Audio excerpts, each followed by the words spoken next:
mais uma vez quero agradecer, né, a todos que me convidaram, né? Mais uma vez estar aqui com vocês. É sempre um orgulho estar participando desses eventos que acontecem aqui no Hemorrio. Hemorrio foi uma grande casa para mim, para minha experiência profissional, né? Eu trabalhei aqui nos anos 2000, fui responsável pelo setor de comunicação.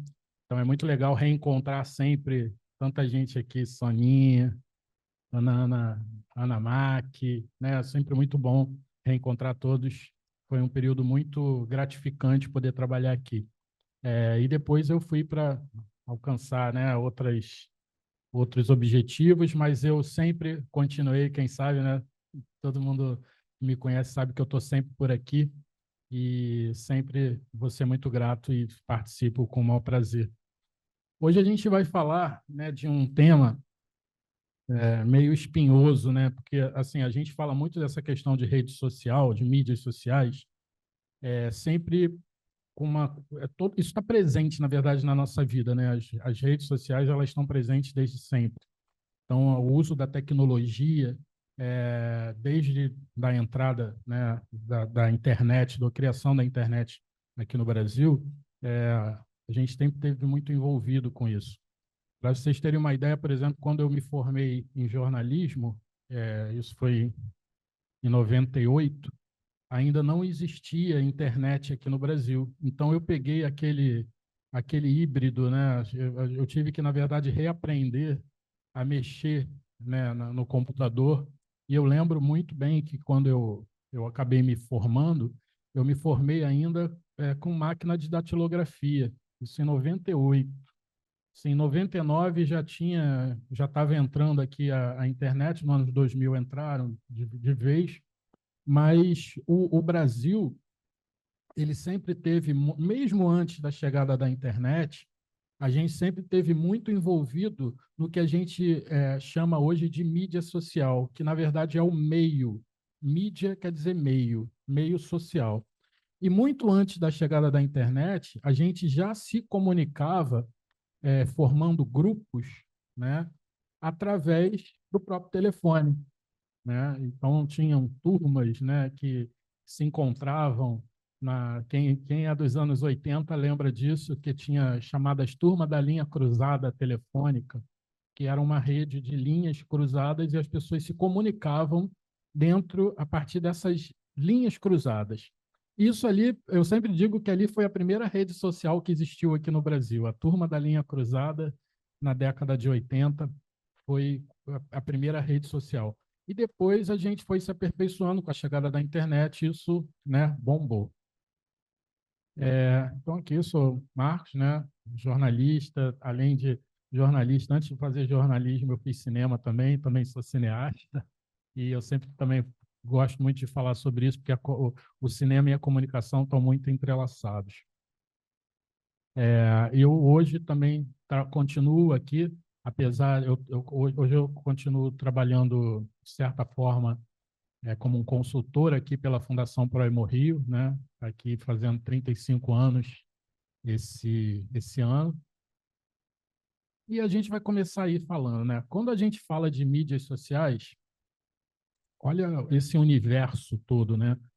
Hoje a gente mexe no Instagram, no Facebook, cada vez menos, né? Um pouco no Facebook, mas aí tem várias outras redes. O próprio WhatsApp é uma rede social, Twitter, é, o YouTube, LinkedIn. Então, é um grande universo que nós estamos presentes, né, o tempo inteiro, 24 horas conectados.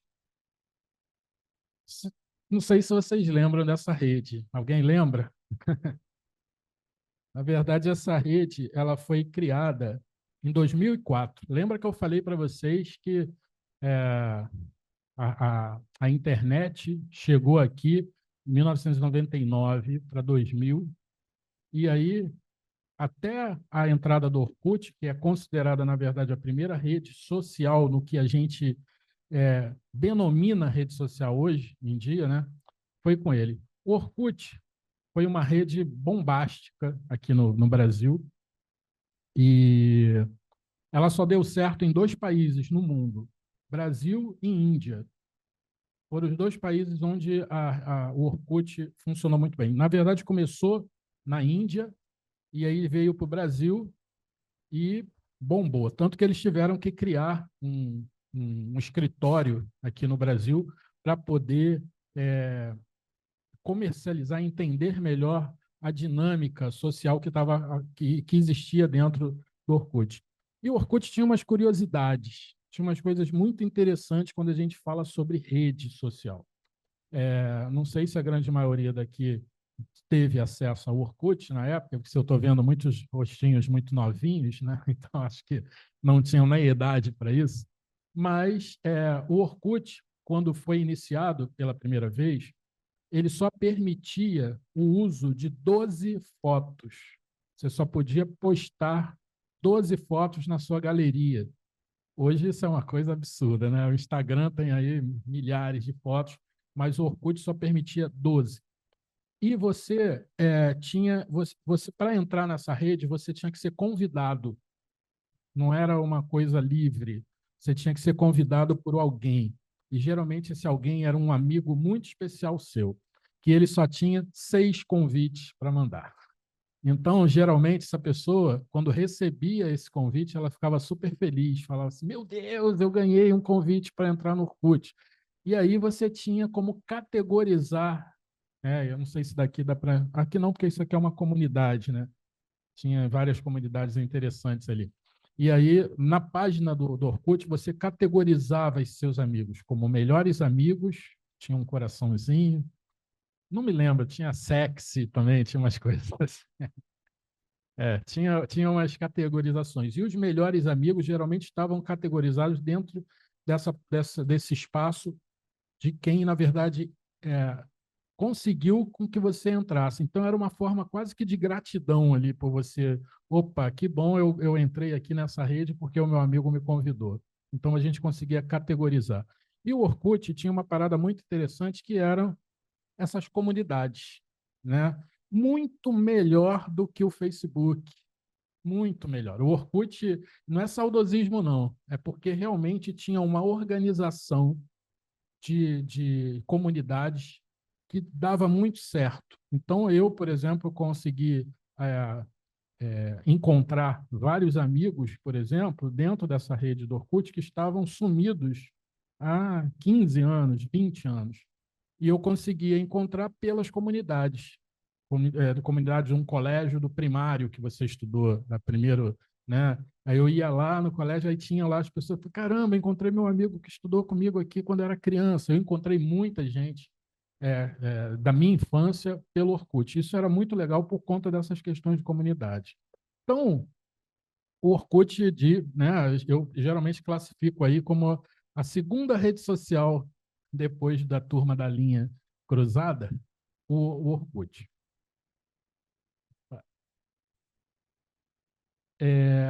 Só que tem coisas interessantes, né? As redes sociais, na verdade, elas rompem essas barreiras, né? Hoje a gente consegue falar com alguém que está na Austrália pela rede social, na China. Então você encurta esses espaços, né? Elas nos aproximam desses amigos, né? Proporcionam conteúdos bastante interessantes, né? Para todos os gostos. Tem informativo, tem educativo, de entretenimento, mas também tem esse lado negativo que provoca aí uns problemas de saúde mental. É isso que, na verdade, eu vou acabar focando um pouco mais, porque né, a gente está tratando aqui de saúde, cuidados de saúde, e eu acho que aí vão algumas dicasinhas em relação a essa questão do que as redes sociais podem causar, o excesso, né, na verdade, das redes sociais podem causar na nossa saúde mental. Então, assim, muitos, né, estudos já mostraram que o uso excessivo de telas altera a questão do funcionamento do cérebro, sobretudo no que se refere aos neurotransmissores do bem-estar. Então, assim, a gente sabe que essas redes, elas contribuem compensando a gente com alguma coisa, né? E isso a gente vai ver mais adiante, mas sempre rede social tem uma forma de compensação, e isso pode alterar ou contribuir, na verdade, para alguns níveis de dependência no sistema da recompensa cerebral. E aí, tem alguns estímulos, né, que são esses reforços positivos, curtidas, comentários, validações, e dispara a produção da dopamina. Então, assim, a gente sabe que rede social, por exemplo, hoje em dia, com todos esses algoritmos mudando o tempo inteiro, quando você posta uma foto, por exemplo, no Instagram, aí você fala assim, só tive 10 curtidas. E aquilo te provoca uma ansiedade. Por que só tem 10 curtidas? Porque meus amigos não estão me seguindo, meus amigos não estão me vendo. Você começa a ter um problema com você mesmo. E aí você compara com o outro. Mas o fulano de tal tem 150 curtidas, porque eu só tenho 10. Eu sou menos do que ele. Começa, de alguma forma, a ter esse impacto muito negativo na vida das pessoas, porque você começa a ser entendido como um ser que precisa ser curtido o tempo inteiro. Então, você começa a querer colocar as suas melhores fotos, você começa a produzir a foto, você começa a botar 200 quilos de filtro, você começa a fazer um monte de coisa para chamar a atenção e também fazer com que o algoritmo entenda que você é importante. E isso, gente, é uma grande jogada. Tá? Eu vou mostrar depois isso aqui para vocês, mas não caiam nessa. Tá? Isso aí é uma chargezinha que saiu, né? Assim, uma criança, né? Mãe, posso usar a internet? Pode, só alguns minutos. Ok. O cara envelhece ali. E a gente sabe que isso, quem mexe muito com rede social, sabe que existe toda uma estrutura, uma ferramenta para que você fique preso a ela, né? Quem sabe que todo mundo aqui tem certamente uma rede social e você sabe que quando você entra, você fica ali horas e horas e horas. Isso, na verdade, é um mecanismo do próprio algoritmo para fazer com que você não saia da rede. Dentro da comunicação, a gente tem vários mecanismos dentro de site, por exemplo. Vamos pegar o site do Hemorrio, por exemplo. Você clicou lá no site do Hemorrio. Existem vários mecanismos que fazem com que você permaneça dentro do site do Hemorrio, para você não sair. Então, todas as informações que estão presentes, por exemplo, eu quero entrar no site do Hemorrio, mas eu quero entrar dentro da aba do Centro de Estudos. Você vai estar lá, o Centro de Estudos, vai abrir uma nova aba, você vai ter documentos, você vai ter vídeos, você vai ter um monte de coisa. Isso faz com que a gente permaneça, quanto mais tempo você permanecer dentro do próprio site, isso contabiliza como mais positivo, mais taxa de engajamento você tem para a empresa. Na rede social é a mesma coisa. O que o Instagram, o que o Facebook, o que a Meta, que é a empresa, né, que na verdade congrega várias redes sociais como Instagram, como Facebook, como WhatsApp, o que eles querem é que você não vá para outras redes. Eles querem que você fique lá, preso, e ali vendo por quê. Eles recebem dali vários anúncios. Todo mundo aqui sabe muito bem, por exemplo, quando a gente está clicando e você curtiu uma foto, por exemplo, dá um exemplo aqui, show da Madonna. Apareceu, semana passada isso bombou, semana retrasada, né? Vocês foram lá, todo mundo teve dentro dos Instagrams de vocês, em algum momento isso apareceu lá, mesmo que você não fosse fã de Madonna, estava lá, Madonna. Quando você clicou, o Instagram entendeu que, opa, a pessoa curte pop e começa a te influenciar com outras coisas. Ele já entendeu ali, só pelaquela curtida que você deu, você já entrou dentro do algoritmo, ele começa a te mostrar outras coisas semelhantes. E aí você fica preso, porque aquilo lá é o que você gosta. Você curtiu, você fez uma interação. Vou dar outro exemplo. Outro dia eu sou músico também, eu tenho uma banda, e aí eu estava entrando no Google para ver sobre um pedal de guitarra. Eu fui ver o preço do pedal de guitarra. Quando eu entrei no Instagram, todos os anúncios eram sobre guitarras e pedais e instrumentos musicais e tal. Só porque eu fiz uma busca no Google que também está interligado ao Instagram. Então, isso, na verdade, é um mecanismo para que a gente entenda todo o processo de rede social e não saia dela. Só como curiosidade, vou contar uma outra historinha para vocês entenderem como que isso às vezes, até cruel. Uma vez, é, uma mulher, isso é verdadeiro, sabe? Se eu não me engano, foi em Nova York, não tenho certeza. É, ela estava postando fotos e o Instagram começou a mostrar para ela alguns anúncios sobre berços de bebê. Berços, enxovais de bebê. E ela falou, mas por que está me mostrando essas coisas de bebê? Eu não fiz nenhuma pesquisa de bebê. E o Instagram descobriu que ela estava grávida antes dela saber que ela estava grávida. Isso porque ele já tem estudos que mostram que mulheres grávidas tendem a usar determinados filtros na postagem de fotos. Olha só que coisa doida. E aí, eles viram que ela estava grávida, antes mesmo dela saber. E eles começaram a mandar para ela vários anúncios sobre gravidez, berço, enxoval, fraldas e tal, e ela não sabia. Então, assim, futuramente, gente, o Instagram vai saber de coisas que a gente hoje não sabe, mas ele já sabe daqui a 20 anos. Então, assim, tem projeções que já mostram que daqui a 20 anos o Instagram sabe o que a gente vai gostar. E a gente não faz a menor ideia, mas eles já sabem. Então, assim, e você vai falar assim, pô, então eu vou embora dessa rede. Não quero. Se vocês, não sei se vocês já viram um documentário, se vocês não viram, vejam. Tem um comentário na Netflix, documentário chamado O Dilema das Redes. Isso é incrível. É amedrontador, mas é incrível, assim. E não adianta você falar que não quer a rede. Se você falar, vou morar na caverna, não vai adiantar. Você tem um sistema de geolocalização que vai saber que você está lá. Se você tem uma conta bancária no banco, você está dentro de uma rede social. Se você tem um WhatsApp, você tem uma rede social. Então, assim, não adianta fugir. A gente está preso dentro de uma rede social e a gente não vai se livrar nunca mais dela. Não adianta, não tem como voltar atrás. A gente só tem que se adequar.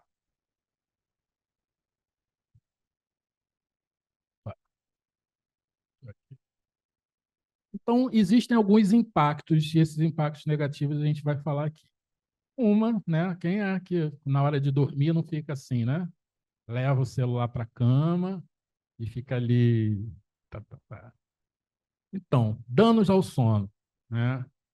Por serem grandes geradoras de dopamina, abrir rede social a todo momento se torna um hábito.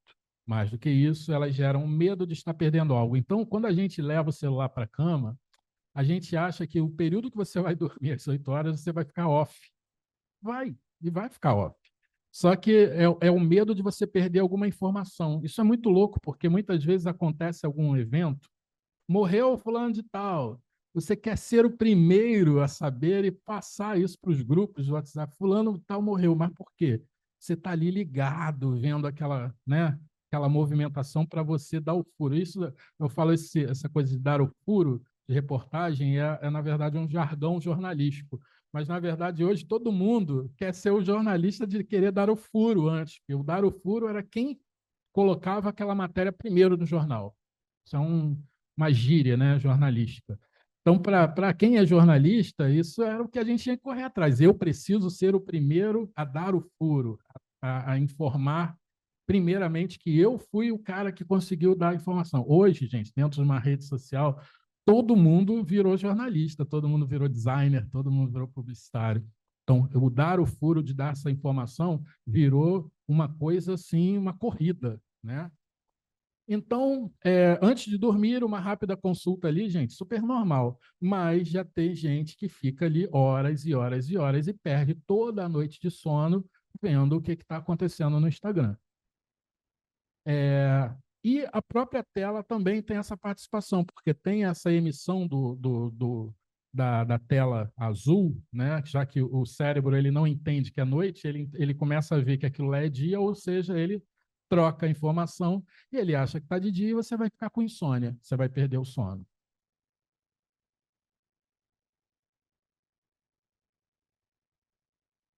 Outra coisa super importante e também muito cruel, que a gente vê isso o tempo inteiro, que é o cyberbullying. Está cortadinho, mas é cyberbullying, né? É... Ah, não, peraí, acho que cortou aqui.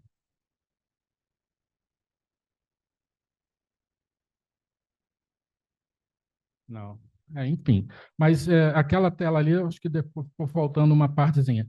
O cyberbullying é quando as pessoas começam a ser ameaçadas, né?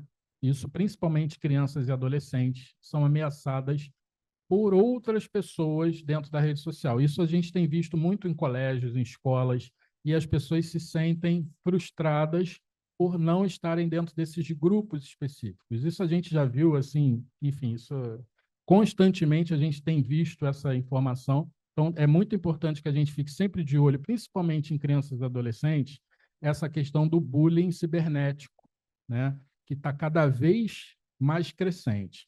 E tem essas questões que eu falei ali de prejuízos, né?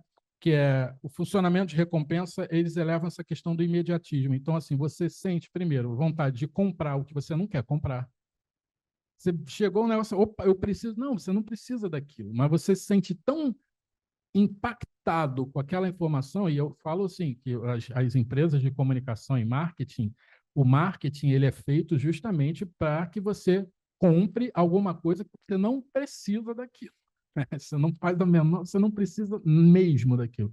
Mas é tão atraente o pacote que eles oferecem que você compra, né? Você acaba comprando e depois fala, para que eu comprei isso, gente? Quantas vezes a gente fala isso, né? Eu comprei um negócio que não serve para nada e está aqui, mas comprei por um impulso. E isso é justamente a rede social que provoca isso no seu cérebro para que você consuma. Você precisa ter aquilo, mesmo se você fala assim, não, eu comprei pelo impulso e depois até me arrependi. Mas já era, você já gastou o dinheiro, né? Ansiedade, né?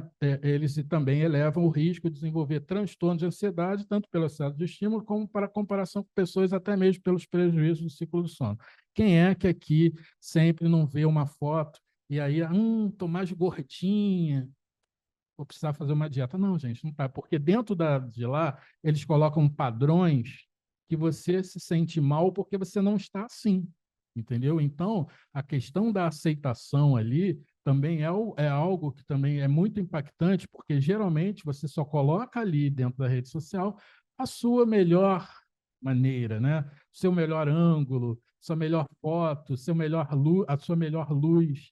Então, muitas vezes, quando você às vezes encontra a pessoa, é a mesma pessoa. Quando eu encontrei, ela estava com 200 quilos de maquiagem, cheio de filtros e tal.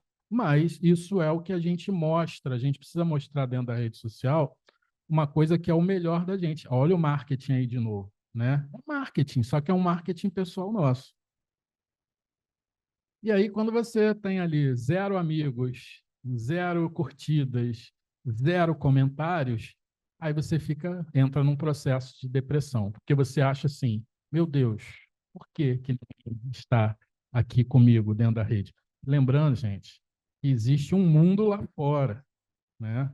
A rede social é offline, é online, né? A nossa vida também é a vida online é aqui fora. Eu sempre falo isso, a vida online é aqui fora. A gente tem que saber muito bem o que é on e o que é off.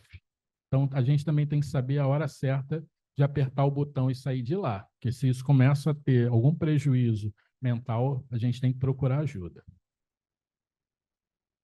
Perda de interações presenciais. Muitas vezes as pessoas ficam tão presas dentro da rede social que você não sai mais de casa.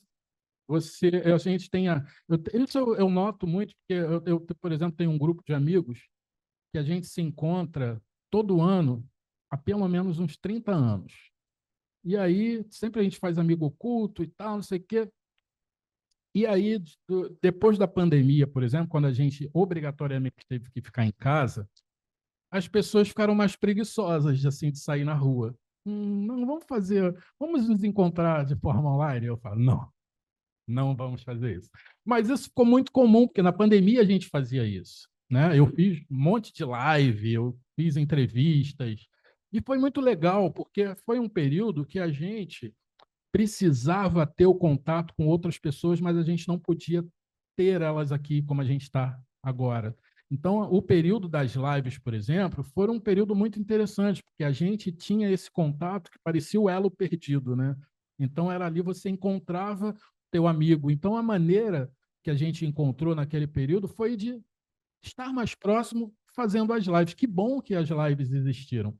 Depois vocês veem que hoje isso não tem mais live, né? Os artistas não fazem mais shows fazendo lives, hoje tem tudo presencial. Mas isso foi muito interessante num período, né? Só que ainda tem pessoas hoje que preferem ainda se encontrar virtualmente. Eu tenho um amigo meu que trabalha de forma virtual até hoje, né? Dentro de uma empresa de saúde. Tem pessoas que trabalham de forma híbrida, que eu acho até que é um mecanismo bacana, interessante e tal. Mas tem gente que só trabalha da forma online. E ele faz. Outro dia eu estava rindo, eu cheguei, e eles estavam fazendo uma comemoração com taças de champanhe online. E eu achei aquilo bizarro, porque as pessoas estavam fazendo foto com as suas taças e depois todos se juntaram fazendo a foto e montaram um painel e estava todo mundo comemorando. Eu falei, gente, espera aí, o que é isso? Sabe, assim, eu acho isso muito bizarro, só que isso é uma coisa muito comum hoje nos dias de hoje, né? As pessoas fazem esse tipo de eventos, principalmente em empresas que estão o tempo todo online, que não nem híbridas estão. E isso é muito comum. Isso é interessante? Mas, gente, ela lá, chama todo mundo e vai para um coworking desses da vida, que tem centenas aqui pelo centro, e junta todo mundo, pelo menos a equipe dos determinados estados, Rio de Janeiro e tal, junta e tenha esse contato direto, essa coisa do olho no olho, isso é muito legal. Não deixa essa coisa online entrar o tempo inteiro, porque isso também não é bom, porque a gente só se isola. Tem um escritor, muitos anos atrás, ele falou isso em 1974, um escritor, na verdade é um pensador, filósofo, mas ele é muito voltado para a área de comunicação. Ele falou uma coisa muito interessante, ele falou assim, no futuro, isso ele falou em 74, no futuro vai haver uma rede que vai interligar todas as pessoas no mundo. Ele já estava falando da internet. Isso em 74, não existia internet, mas ele falou isso. Ele previu, na verdade, a chegada da internet. E ele falou uma coisa interessante. Ele falou assim: todos vão se comunicar. Entretanto, essas pessoas vão ficar isoladas dentro das luzes frias dos seus quartos. E é a pura verdade. Então, assim, quando você se conecta demais e você provoca esse distanciamento, você se isola dessas pessoas, porque o contato físico nem se compara com esse contato online, né? E, como eu falei, eu tinha falado antes, né, essa questão dos transtornos da autoimagem, padrões de beleza inalcançáveis. Sempre a gente vê isso, aquelas pessoas lindas, maravilhosas e tal, e você fala, quero ser aquela. Vou fazer uma plástica, vou fazer um tratamento. E aí você gasta tubos e você nunca vai ficar com aquela cara. Ou, se você ficar tentando várias vezes, vai se tornar uma Gretchen da vida e tal.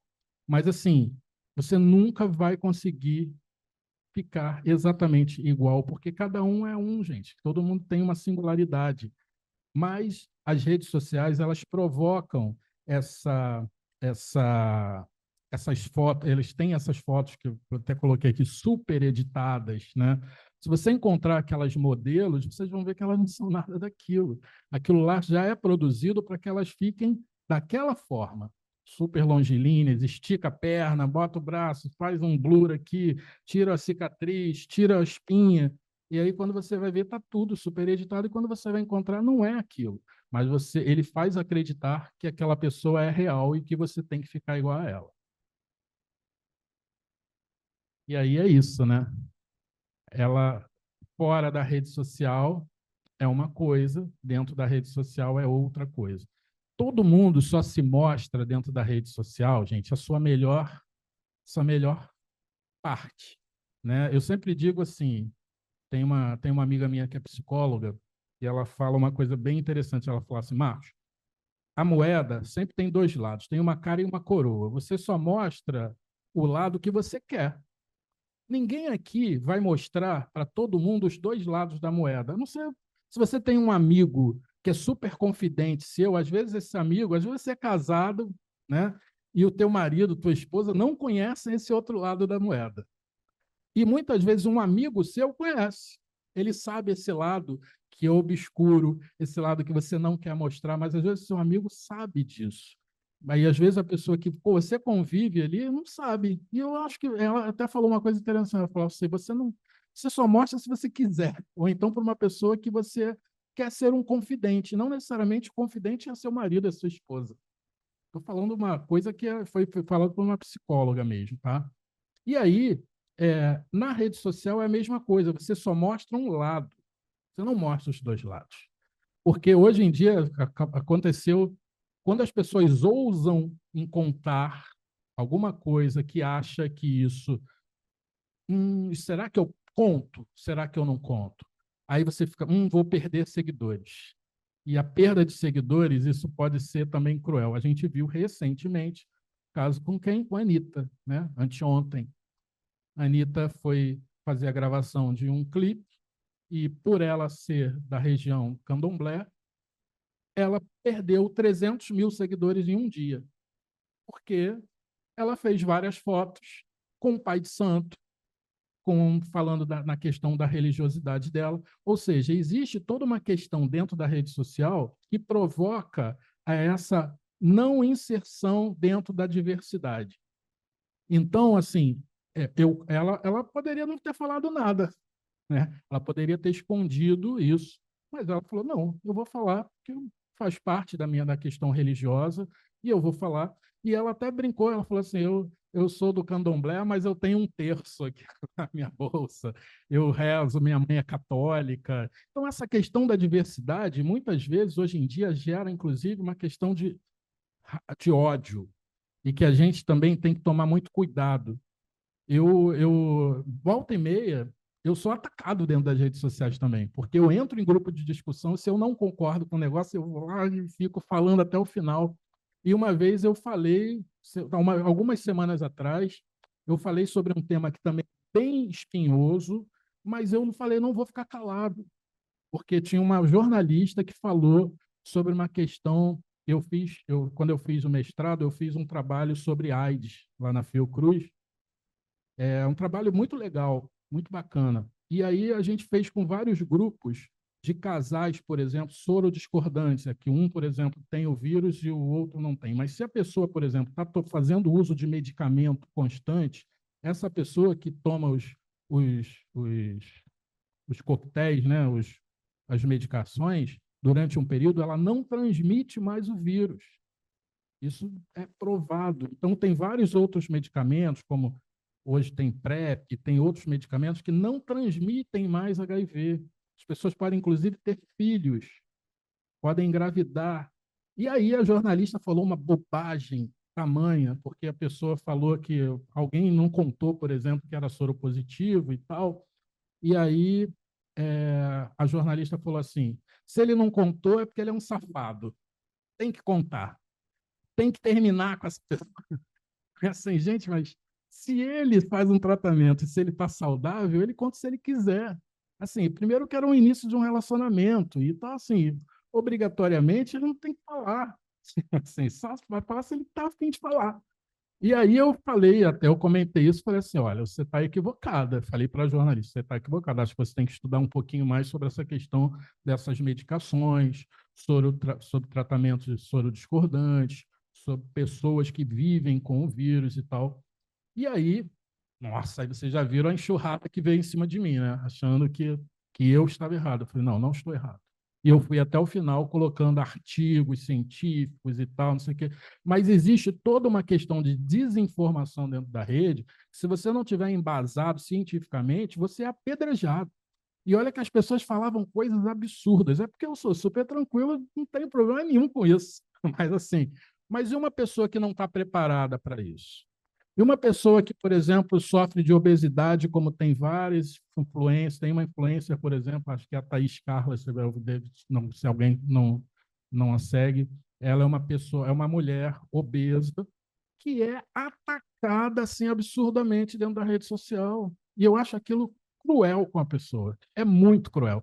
Eu a sigo e eu vejo os comentários que ela recebe diariamente e é assim de doer. Se a pessoa não está preparada psicologicamente, gente, tem gente que se mata.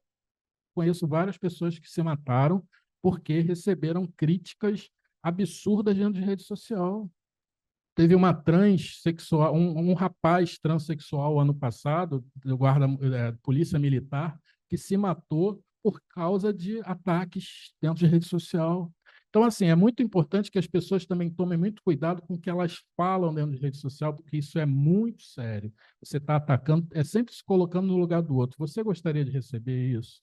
Então, não fale. Se não tem conhecimento, não fale, porque isso só gera um boom de desinformação e isso só prejudica quem está lá do outro lado. E isso aí também, vocês devem lembrar que até há pouco tempo, o Instagram, por exemplo, ele contabilizava o número de curtidas. Ele viu que isso era tão cruel com as pessoas que ele tirou.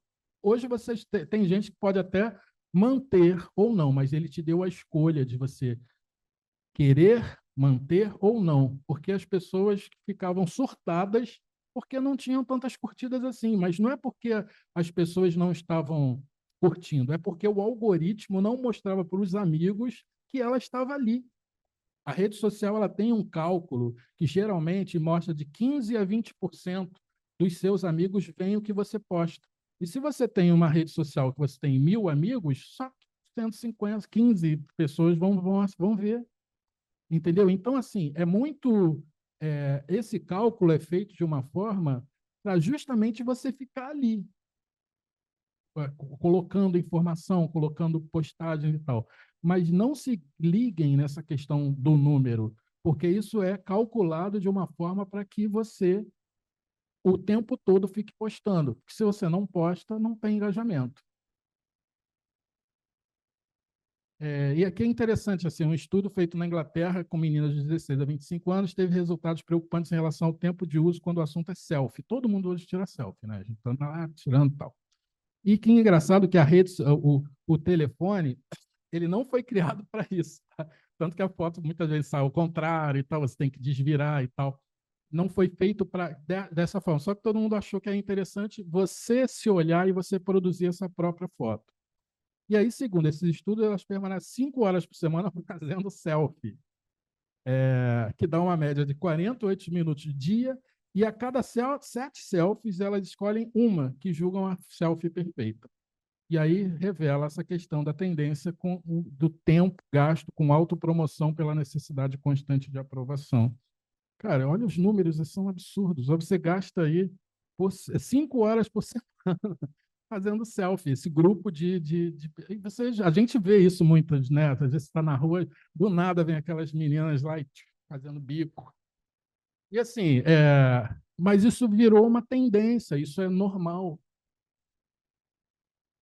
Acho que a gente tem que tomar cuidado, obviamente. E como lidar com isso, né?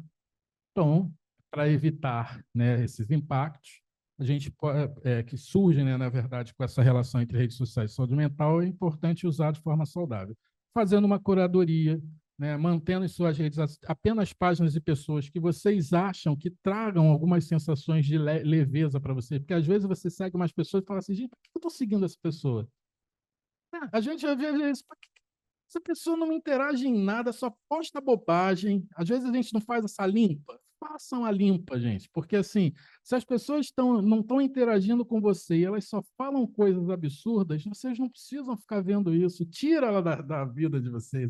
É porque a gente não pode tirar a gente da vida real, né? Dar um tiro nela. Mas, assim, pelo menos tira dali. Você não precisa ficar vendo isso. Então, tira. Você tenho certeza que isso vai dar uma melhorada. Desativar a notificação, porque muitas vezes a gente está num lugar e fica plim, plim, plim, plim. E isso faz com que toda hora você pare. Né? Quando eu participo em reunião, eu sempre boto o celular no hã? Silencioso. Né? Boto no silencioso e viro para eu não ficar olhando. Porque toda vez que aquele negócio acende, você já tende a. Opa, opa. Você para e olha. No momento que você para e olha, você já desconcentrou o que você está falando. Então, ele está aqui no meu bolso. Eu botei ele está desligado. Se alguém quiser me ligar, vai ligar, mas vai dar desligado. Então, assim, antigamente, as mães, né, quando a gente saía assim nas ruas, né, você não vai demorar. Eu chegava no dia seguinte. Ela não me ligava porque eu não tinha celular. Mas hoje fica aquela coisa absurda. Onde você está? Não sei o que, quero saber todos os passos. Mas falei assim, gente, mas o celular não existia. Eu sempre conto uma história que em 85 eu fugi de casa para ir para o Rock in Rio. O identificador ali, é exato. Né? Eu lembro que quando eu tinha 14 anos, eu fugi de casa para o primeiro Rock in Rio. Eu era fã do Queen e eu queria ver o Queen, Fred Mercury e tal. Eu fugi. Eu fugi com uma menina que tinha 19 anos e ela tinha comprado o ingresso. E eu fugi, inventei uma história mais absurda do mundo e a minha mãe caiu.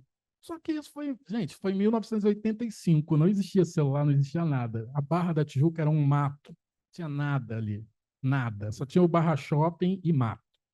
E a gente foi para o Rock in Rio.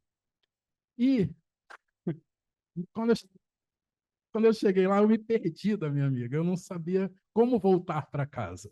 Eu não tinha como voltar para casa, eu me perdi dela. Eu estava sem dinheiro, sem carona de volta. Como é que eu ia achar ela sem não tinha telefone? Como é que a gente ia marcar alguma coisa? Não tinha como. Eu lembro que eu vi o Queen, obviamente, fiquei lá até o final vendo o Queen e eu fui pedindo carona até voltar para casa. Eu só cheguei em casa 10 horas da manhã do dia seguinte. E a minha mãe estava louca, obviamente. Meu pai estava. Minha mãe me deu uma surra que eu fiquei de castigo 2 anos de castigo. 2 anos. Foi uma surra, assim, para me estirar. Porque o meu pai achou que eu tinha morrido. Eu tinha ido em vários hospitais e tal, não sei o que e tal. Mas era uma parada que aí onde eu lembro que eu falei assim, a minha mãe, você tinha que ter telefonado. Como que eu ia telefonar? Não tinha um orelhão, não tinha nada, não tinha telefone. Mas eu entendi, ela ficou preocupada, claro. Mas assim, mas naquela época, a gente sempre falava assim, notícia ruim chega rápido. A minha mãe sempre falava isso, notícia ruim chega rápido. Hoje ela chega imediatamente, né? A gente liga o celular, tá lá a notícia. Mas as pessoas não tinham que esperar. Tinha que esperar, gente. Então, assim, hoje virou uma coisa, uma necessidade daquela informação chegar imediatamente, que você surta se você não tiver aquela informação ali na tua frente. Ninguém consegue mais esperar nada.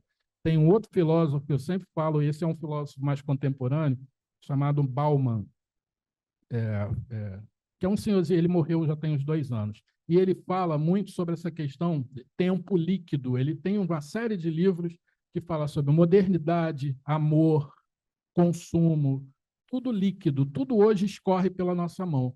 Os amores são líquidos, porque você escolhe hoje quem você quer namorar dentro de uma rede social. Tem o Tinder, tem outras redes sociais específicas que você vai lá escolher como menu. Isso é muito líquido, né, gente? Porque é muito. Parece que você está escolhendo ali dentro de um menu de restaurante. Você escolhe, marca o encontro. É mais prático? Mas cadê aquela parada do olho no olho? E cadê aquela parada que você. E a gente esquece que a pessoa só mostra ali o lado melhor dela. Quando você vai ver, não tem nada a ver com aquela foto ali que você postou. Claro, gente, ela vai só mostrar o lado melhor dela. E como é que você sabe que a pessoa não é uma psicopata, uma chata de galoche, porque você não teve o contato, gente. Você está vendo uma foto, simplesmente. Então, essa questão da modernidade, do tempo líquido, da, do consumo, né? Tudo líquido, faz a gente pensar que a gente está vivendo num mundo tão rápido, tão cruel, tão avassalador, que a gente não tem tempo mais de sentar e pensar. Né? A gente precisa dar um passo, talvez, atrás e respirar. Isso a gente não está conseguindo. Eu acho que durante a pandemia a gente via muito isso assim. A pandemia serviu como um freio. Eu falei, que freio, gente? Parece que vocês estão aí, estão Senna, pular, botaram o pé no acelerador e depois que a parada voltou, vocês estão a 200 mil por hora, sabe? Então, assim, a gente precisa muitas vezes dar uma desacelerada. E isso Eu estou falando isso, gente, por conta da nossa própria saúde mental. A gente tem visto aí que cada vez mais pessoas estão cometendo suicídio, mais pessoas estão procurando psiquiatras, e isso muito por conta dessa rotina da nossa vida, principalmente causado por redes sociais. Estabeleça uma meta de uso, né, um tempo para gastar com as redes. Tenha outros passatempos, né, gente? Pô, vamos para a praia, desliga o celular. Quando a gente estiver com os amigos, lá em casa tem uma plaquinha na minha porta de entrada, tipo assim, senha do Wi-Fi só depois de 30 minutos de conversa. Porque todo mundo já vê, qual é a senha mesmo, hein? Do Wi-Fi, hein? Primeiro conversa, depois eu passo a senha. Mas a gente tem que estabelecer essas regrinhas, sabe? Porque senão o negócio degringola.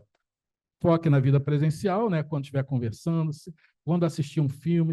Gente, foca ali naquela parada, pelo menos aquele tempinho, seja 100% offline. E senso crítico, né? Como eu falei, as redes mostram apenas um recorte positivo. Aquilo lá não é real. É editado da vida das pessoas. Então, não faça comparações tomando o que você vê como realidade. Senão a gente fica assim, ó, todo mundo enjaulado dentro de um celular, né? As famílias não conversam, as famílias ficam numa reunião de jantar na casa da avó. É isso. Tá todo mundo assim. Ninguém está prestando atenção. A minha avó tinha uma parada que ela falava assim: desliga esse telefone. Aqui na mesa ninguém vai ficar com o telefone ligado. Ou então está vendo televisão, desliga tudo.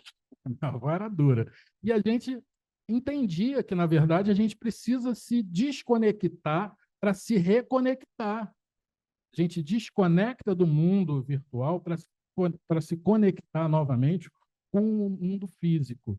Isso é uma coisa certa, gente. A gente precisa fazer isso.